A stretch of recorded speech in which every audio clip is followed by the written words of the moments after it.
ঢাকা বিশ্ববিদ্যালয় প্রশাসনকে বারবার আহ্বান জানিয়েছিলাম যে বিগত দিনে ফ্যাসিস্ট শাসনামলে যারা হলগুলোতে দায়িত্ব পালন করেছিল, হলের হাউস টিউটার হিসেবে, প্রভোস্ট হিসেবে, তাদেরকে রেখে কোনোভাবে একটি কার্যকর এবং নিরপেক্ষমূলক ডাকসু নির্বাচন আয়োজন করা সম্ভব না।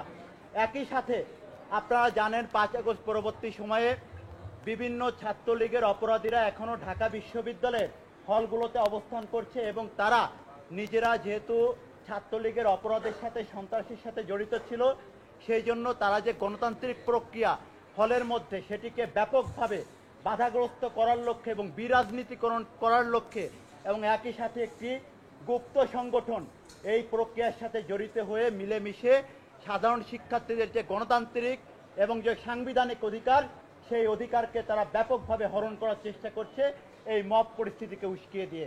আজকে সেই ধারাবাহিকতায় এরকম একটি ঘটনায় আমরা ফজিলাতুন্নেসা মুজিব হলে দেখলাম। আমরা 2019 সালে যে সর্বশেষ ডাকসু নির্বাচনে দেখেছিলাম, সেই ডাকসু নির্বাচনেও আমরা একই ধরনের পরিস্থিতি দেখেছি। আমরা বিশ্ববিদ্যালয় প্রশাসনকে 5 আগস্ট পরবর্তী সময়ে বারবার জানিয়েছি, তারা একটি হল প্রতিনিধি তৈরি করেছিল। কারা এই হল প্রতিনিধি? কিসের হল প্রতিনিধি? আজকে এই হল প্রতিনিধির নামে তারা হলগুলোকে পুনরায় টর্চার সেলে রূপান্তর করার চেষ্টা চালিয়ে যাচ্ছে। এই ঘটনা আমরা বারবার বিশ্ববিদ্যালয় প্রশাসনকে জানানোর পরেও তারা কোনো ব্যবস্থা গ্রহণ করেনি।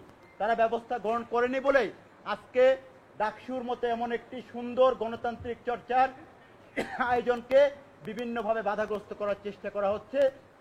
এর একমাত্র উদ্দেশ্য বাংলাদেশ জাতীয়তাবাদী ছাত্র দলের যে জনপ্রিয়তা এবং এই নির্বাচনে ছাত্র দলের প্যানেলের যে বিজয়ের সম্ভাবনা, ইতিমধ্যে যে আলোচনা তৈরি হয়েছে, সেটিকে বাধাগ্রস্ত করার একটি অপচেষ্টা হিসেবেই আমরা এটিকে দেখছি। এ পর্যায়ে আমরা যে লিখিত অভিযোগটি ঢাকা বিশ্ববিদ্যালয়ের ডাকসু এবং হল সংসদ নির্বাচনের চিফ রিটার্নিং কর্মকর্তাকে দিয়েছি,